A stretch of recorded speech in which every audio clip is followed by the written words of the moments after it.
She was just a mechanic on base, until the SEAL commander asked for her by name. The wrench slipped from her oil-stained fingers, clattering against the concrete floor of the motor pool. Staff Sergeant Maya Rodriguez barely looked up from the engine block she was rebuilding, her dark hair pulled back in a regulation bun, grease smudged across her cheek like war paint.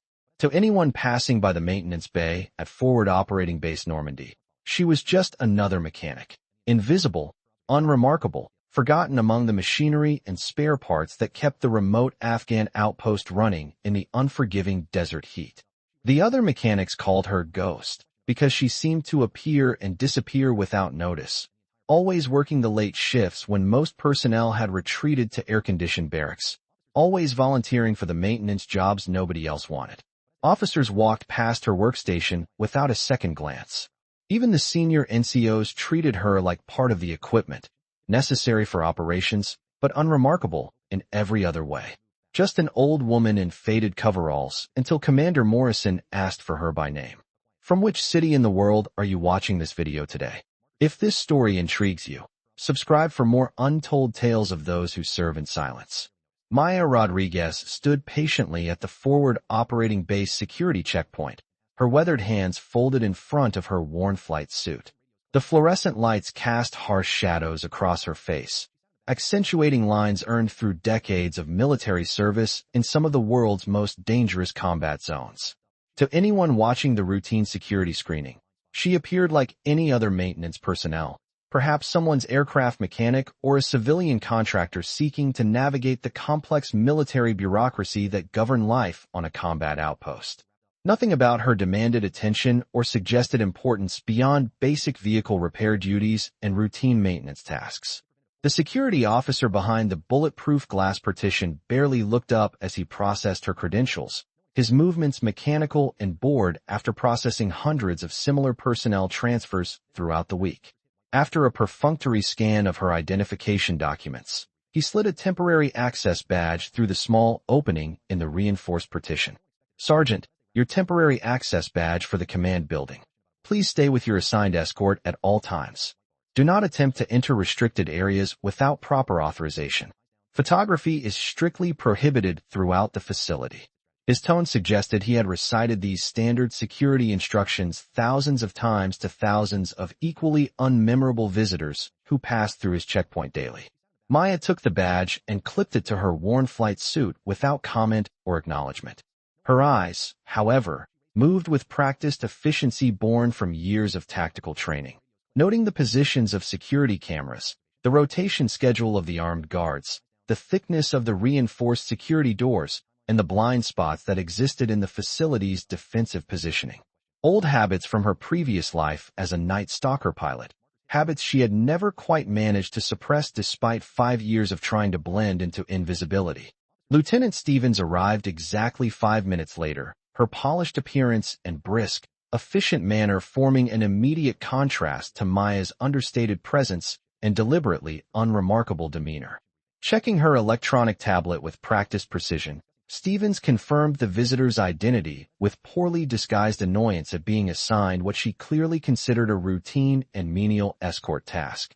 "Sergeant Rodriguez, I'm Lieutenant Stevens. I'll be escorting you to your appointment with the operations staff." Her tone carried the unmistakable edge of someone who believed they deserved far more important duties than babysitting maintenance personnel. Maya nodded once, her response characteristically minimal. "Thank you, Lieutenant."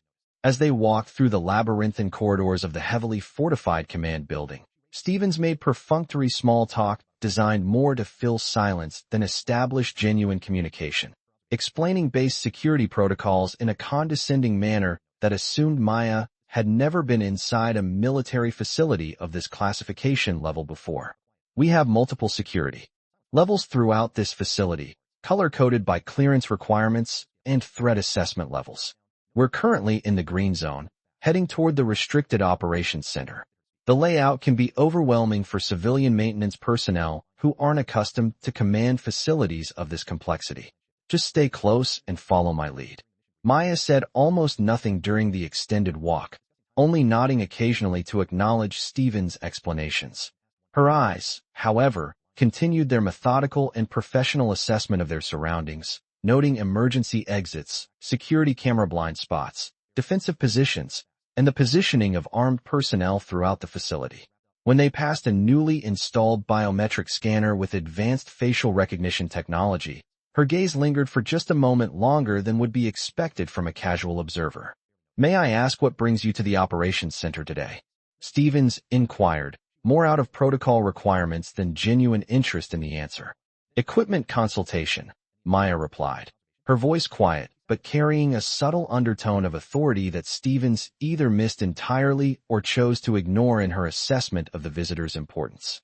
They passed a series of offices filled with uniformed personnel engaged in various administrative and operational tasks, several of whom gave Maya dismissive glances that clearly classified her as unimportant within the rigid hierarchy of military ranks and security clearances. Her maintenance uniform and deliberately unassuming demeanor marked her as someone far below their pay grade in this environment where stars, stripes, and security badges determined social status and perceived value to the mission. At one point during their journey, Maya stopped briefly to adjust her jacket sleeve, inadvertently revealing an old, well-worn watch with a cracked crystal face, faded leather strap, and what appeared to be military markings that had been worn nearly smooth by decades of use. A junior officer passing by in the opposite direction noticed the timepiece and snickered quietly to his colleague walking beside him. "Check out the vintage hardware on the mechanic," he whispered, just loud enough to ensure his comment would be overheard. Probably inherited it from her grandfather who served in Vietnam, or something equally outdated. If Maya registered the deliberately insulting comment, she gave no outward indication of having heard it. She simply continued following Stevens through the sterile corridor, her posture neither intimidated by the impressive surroundings nor particularly impressed by the various displays of military might and technological superiority adorning the walls. Stevens checked her smartphone for updated scheduling information, sighing with obvious frustration. "Commander Morrison is running late with an urgent joint task force meeting. You'll need to wait in the designated holding area." She gestured toward a small, Spartan seating area adjacent to the main operations center. "Someone will come fetch you when he becomes available." "I understand completely," Maya replied with characteristic simplicity. "The restrooms are located down the hall to your left if you need facilities. There's filtered water available in the cooler next to the seating area. Under no circumstances should you wander from this designated waiting area without escort." With that final instruction delivered in an authoritative tone, Stevens departed quickly, already mentally focused on her next assignment and eager to move on to duties she considered more appropriate to her rank and training.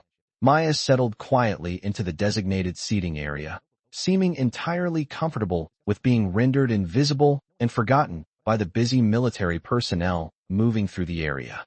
But there was something distinctly different in the way she positioned herself within the small space. Back firmly against the wall, maintaining clear sight lines to both available exits, hands positioned for quick movement, subtle indicators that suggested extensive combat training and tactical awareness hidden beneath her civilian maintenance facade. She did not fidget nervously or constantly check her mobile phone as most visitors did while waiting in unfamiliar military environments. Instead, she maintained a state of relaxed but alert awareness, present and observant, yet emotionally detached from the various conversations and activities occurring around her position. 45 minutes passed in relative quiet before the heavily secured operations center doors opened with a distinctive electronic click, and a group of high-ranking officers emerged in the middle of an intense and clearly urgent discussion. They barely registered Maya's presence as they continued their animated conversation while walking past her position in the hallway. "Operation Desert Falcon has been completely compromised," stated a tall, severe-looking officer whom Maya would later learn was Colonel Hayes, his voice carrying the weight of recent battlefield disappointments. "SEAL Team 6 went completely dark approximately 2 hours ago during the high-priority extraction mission in the Khyber region. All conventional rescue attempts have failed catastrophically." "What about alternative extraction methods?" asked another officer, his uniform indicating recent field experience based on the subtle wear patterns Maya's trained eye automatically noted. "The terrain makes conventional approach impossible," Hayes replied with grim finality. "We're talking about narrow mountain valleys, extreme elevation changes, heavy concentrated enemy presence, and weather conditions that ground most aircraft. We've already lost contact with 2 forward rescue teams that attempted standard extraction protocols. So what are our remaining options? Pressed a third officer, his tone suggesting growing desperation at the deteriorating tactical situation. We need someone who can thread the needle through impossible conditions, Hayes answered. Someone who can make the kind of runs that conventional pilots won't even attempt, flying through terrain that exists at the very edge of what's aerodynamically possible. Maya's carefully controlled expression remained completely neutral, but her hand moved instinctively to touch the worn watch on her wrist, a gesture so subtle and brief that it would have been completely invisible to anyone not specifically trained to watch for such behavioral indicators. As the group of officers dispersed to handle various aspects of the evolving crisis, a young aide approached Maya's position with obvious nervousness. Sergeant Rodriguez, Commander Morrison can see you now. The Joint Task Force meeting has been postponed due to the developing situation. Maya rose smoothly from her chair and followed the aide through the now open security doors into the operations center proper. The large room had been hastily cleared of its previous meeting materials, with maps and digital displays showing various global hotspots now replaced by a more sterile environment dominated by a large oval conference table and multiple secure communication stations.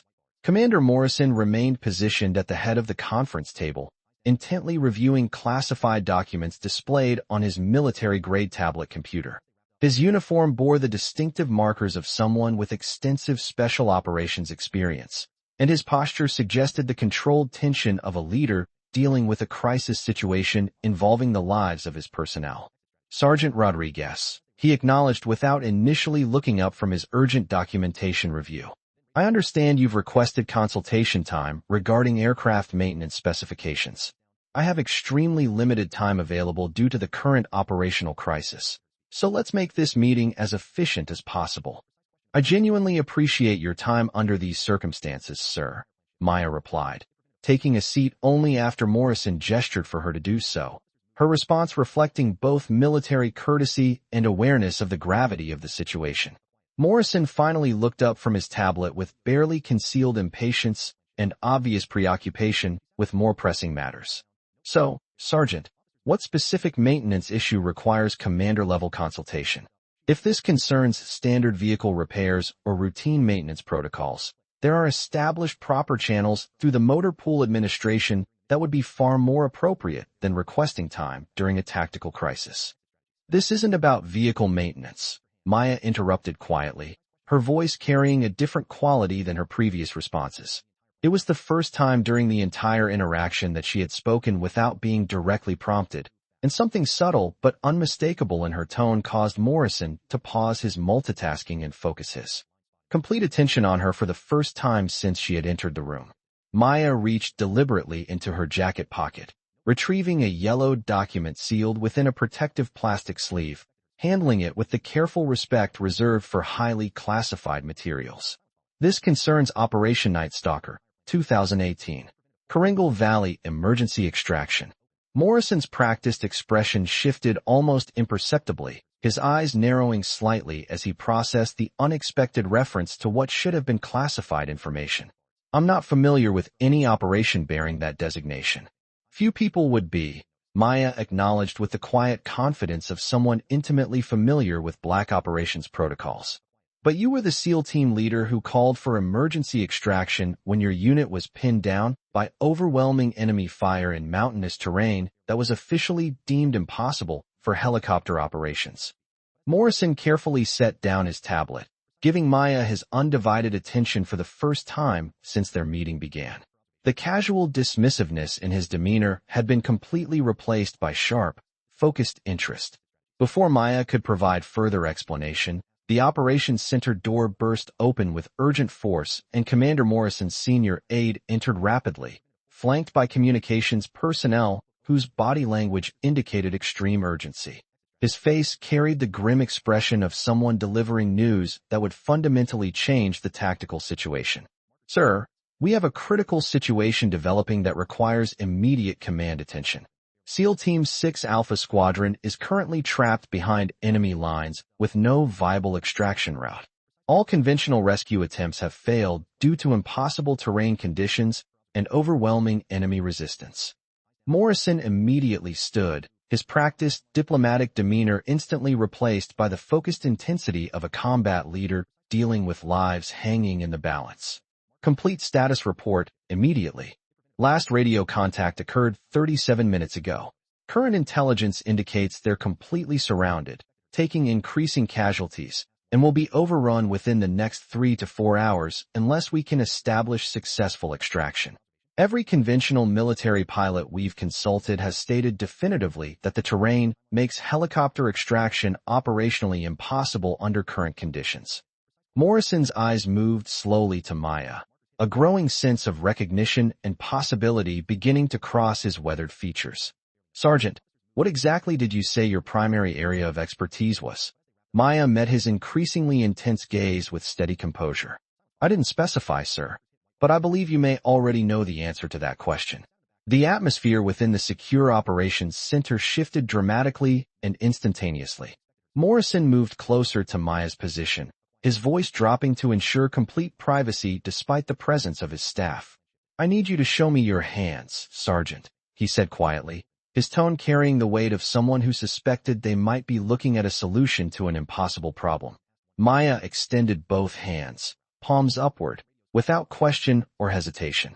Morrison examined them carefully and methodically, noting calluses in very specific patterns, marks, and where indicators that spoke of years spent gripping aircraft controls rather than standard mechanical tools. Hands that told the story of someone who had spent considerable time managing the precise control inputs required for advanced helicopter operations. The Karangal Valley emergency extraction, Morrison said, his voice barely above a whisper as pieces of a puzzle began falling into place.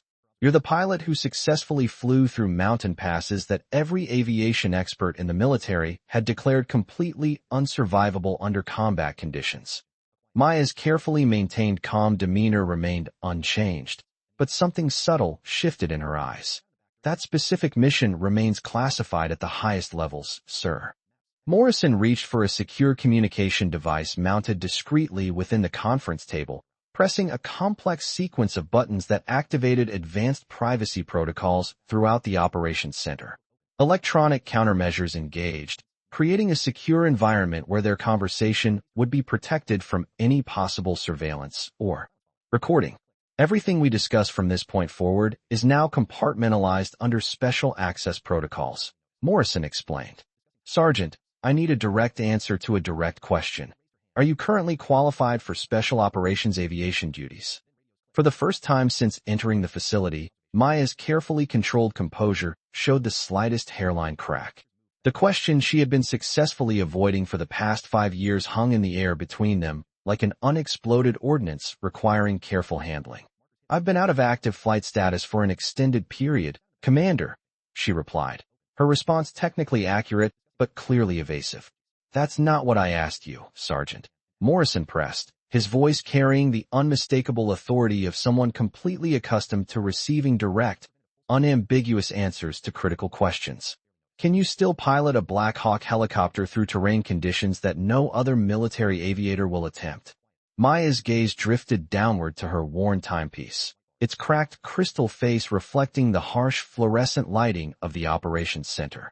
The military-issued watch had been her constant companion through every impossible mission, every split-second decision that had meant the difference between successful extraction and catastrophic mission failure for the soldiers who had depended entirely on her specialized skills. Yes, she said with simple, uncompromising honesty. Morrison nodded once, visible relief beginning to show in his expression for the first time since the crisis had begun developing. Then we need to have a much more detailed conversation immediately. He moved quickly to a wall panel near his command station and entered a complex security code, revealing a previously hidden communication station equipped with the most advanced classified information systems available to Special Operations Commands. This is Morrison, authorization code Black Hawk 77 Alpha. I require immediate access to classified personnel files for Sergeant Maya Rodriguez, former operational designation Night Stalker 41. Within moments, highly classified documents began appearing on the secure display system, protected by multiple layers of encryption and access controls. Morrison's face showed growing amazement and recognition as he reviewed Maya's actual military service record. Dozens of successful extractions completed under impossible conditions, multiple distinguished Flying Cross awards, a reputation among special operations forces throughout multiple theaters as someone who could successfully pilot aircraft through missions that existed at the very edge of what was aerodynamically and tactically possible. Why would you do this? Morrison asked, looking up from the classified files with genuine bewilderment. Why deliberately hide qualifications like these? Why choose to work as a basic maintenance mechanic when you're documented as one of the most qualified and experienced combat pilots in the entire military? Maya's gaze became distant, her eyes focusing on something far beyond the immediate confines of the operations center. Because some missions break more than just aircraft, Commander. Because some of the decisions you're forced to make in combat haunt you regardless of whether you ultimately make the correct tactical choice. Because sometimes the most effective way to continue serving is to disappear completely until the moment arrives when someone desperately needs you to remember exactly who you used to be. Morrison absorbed her words with the understanding of someone who had made similar difficult choices throughout his own military career before pressing a priority communication button on the command console. Operations Center, this is Morrison. Prepare Black Hawk 77 for immediate special operations flight configuration. Full combat equipment load, advanced night vision systems, complete defensive armaments package, and priority fuel allocation. He turned his complete attention back to Maya, his expression now showing the first genuine hint of hope since the crisis had begun. My team is trapped in exactly the same type of impossible terrain where you successfully completed the legendary run 5 years ago. Every qualified pilot we've consulted has stated definitively that extraction is operationally impossible. The mountains are prohibitively high, the valleys impossibly narrow, and enemy presence is overwhelming with advanced surface-to-air capabilities. Maya's posture had begun to change subtly but noticeably. The quiet, self-effacing mechanic was being systematically replaced by something much harder, more focused, and infinitely more dangerous. A seasoned combat pilot mentally accepting the parameters of a life-or-death mission briefing.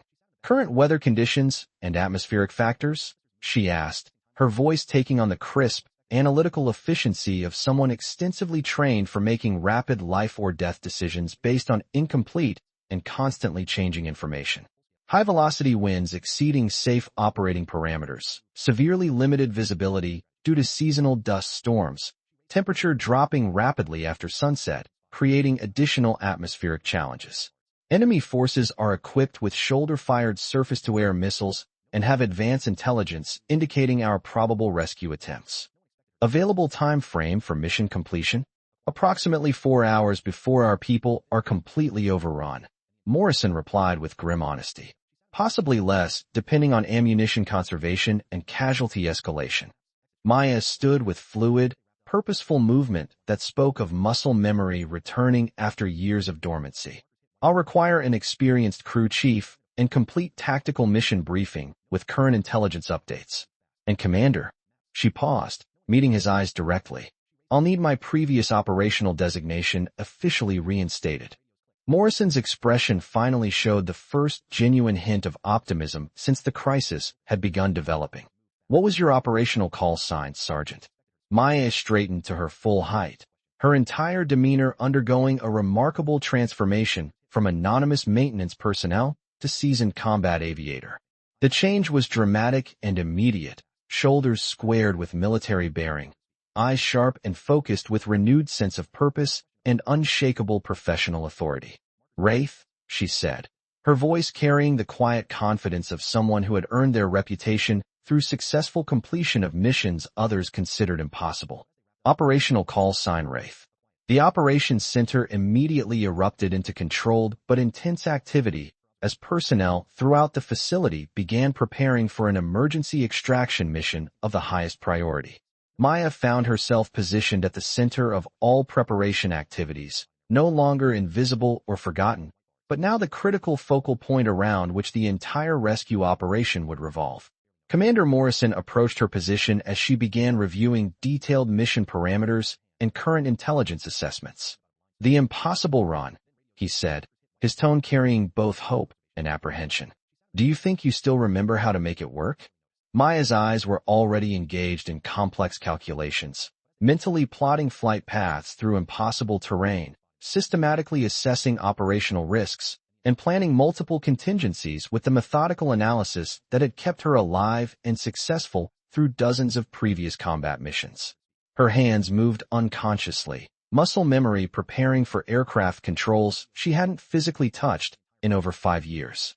"Some critical skills you never truly forget, Commander," she replied with quiet confidence. "Some capabilities just wait patiently in the shadows until the precise moment arrives when they're desperately needed again." Exactly 1 hour later, Staff Sergeant Maya Rodriguez stood in the aircraft hangar, no longer wearing anonymous maintenance coveralls, but instead equipped with complete flight gear bearing the distinctive Wraith designation emblazoned beneath aviator wings that had never truly been retired from active service. The Black Hawk helicopter position before her had been specifically prepared for the most dangerous type of mission possible, a night extraction through impossible terrain against overwhelming enemy opposition. As the sun disappeared behind the Afghan mountains, casting long shadows across the military compound, the distinctive and unmistakable sound of rotor blades beginning their rotation announced that Wraith had returned to operational status. The radio communication system crackled with final mission coordinates and tactical updates as Maya completed her comprehensive pre-flight inspection procedures with the precision and attention to detail of someone returning to their true professional calling. "Wraith, this is Command Control," came Morrison's voice through her helmet communication system. "You are officially cleared for the impossible run. Bring our people home." Maya's hands found their familiar and comfortable positions on the collective and cyclic controls, 5 years of deliberately suppressed professional instincts flooding back in an overwhelming rush of muscle memory and tactical awareness. The aircraft lifted smoothly into the rapidly darkening sky, carrying with it the concentrated hopes of warriors who needed someone capable of flying successfully where others would never dare to venture. "Command Control, this is Wraith," she replied, her voice steady with renewed confidence and professional competence. "Impossible run officially commencing. Some mechanics repair engines and change oil. Some mechanics fly directly into hell itself and successfully bring warriors home safely." The Black Hawk helicopter disappeared into the mountain darkness, carrying its pilot toward a rendezvous with the kind of mission that had originally forged her legendary reputation years before. Some operational call signs are never truly retired from service, and some specialized skills wait patiently in the shadows until the critical moment when they're needed most. Wraith was flying again, and the impossible had just become tactically achievable.